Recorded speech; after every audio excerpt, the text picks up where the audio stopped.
বাংলাদেশের ইতিহাসে নৃশংসতম এক অধ্যায় বিডিআর হত্যাকাণ্ড। এ ঘটনায় নিহত হন ৫৭ জন সেনা কর্মকর্তা সহ ৭৪ জন। ভয়াবহতম এই হত্যাযজ্ঞ শুধু বিডিআর জওয়ানদের বিদ্রোহ, নাকি এর পেছনে দেশি বিদেশি কোনো ষড়যন্ত্র ছিল তা নিয়েও এখনো চলছে বিতর্ক। আর এই ঘটনায় দায়ের করা ২টি মামলা নিষ্পত্তি হয়নি ১৬ বছরেও। এরই মধ্যে অধিকতর তদন্তের জন্য গঠন করা হয়েছে স্বাধীন কমিশন। নির্মম এই ঘটনা প্রবাহ নিয়ে ডেস্ক রিপোর্টে বিস্তারিত। ২৫শে ফেব্রুয়ারি ২০০৯ রাজধানীর পিলখানায় বিডিআর সদর দপ্তরে আয়োজন করা হয় বার্ষিক দরবার। এতে যোগ দেওয়ার কথা ছিল সে সময় সদ্য ক্ষমতায় আসা আওয়ামী লীগ সরকারের প্রধানমন্ত্রী শেখ হাসিনার। সেদিন সকাল ৯টা ২৭ মিনিটের দিকে বার্ষিক দরবার চলাকালে দরবার হলে ঢুকে পড়ে একদল বিপথগামী জওয়ান। এদের একজন তৎকালীন মহাপরিচালক মেজর জেনারেল শাকিল আহমেদের দিকে আগ্নেয়াস্ত্র তাক করে। এরপরই ঘটে যায় ইতিহাসের নৃশংসতম ঘটনা। ২ দিন পর সেনাবাহিনী পিলখানায় ঢোকার পর একে একে বেরিয়ে আসে বীভৎস হত্যার খবর। গণকবর থেকে তোলা হয় বিডিআর মহাপরিচালক সহ ৩৯ জনের মরদেহ।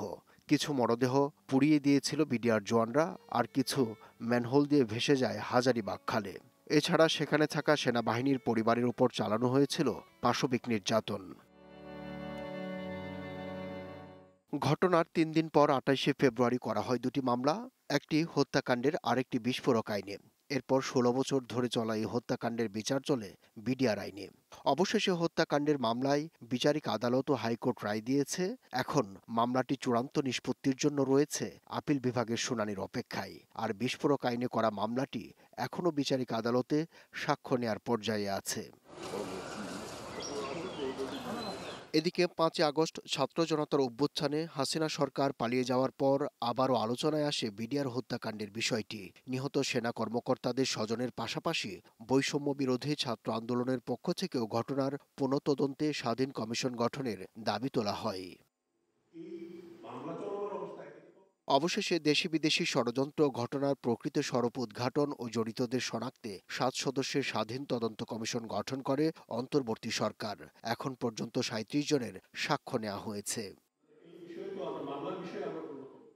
কিন্তু ঘটনার ১.৫ দশক পর গুরুত্বপূর্ণ সাক্ষীদের অনেকেই বেঁচে নেই, নষ্ট হয়ে গেছে আলামত। যদিও কমিশন বলছে বিভিন্ন চ্যালেঞ্জ থাকার পরও নির্ধারিত সময়ের মধ্যেই সফলভাবে তদন্ত কাজ শেষ করা হবে।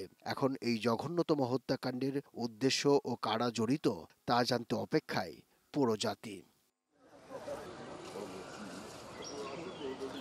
আব্দুল্লাহ শাফি, গ্লোবাল টেলিভিশন, নিউজ ডেস্ক।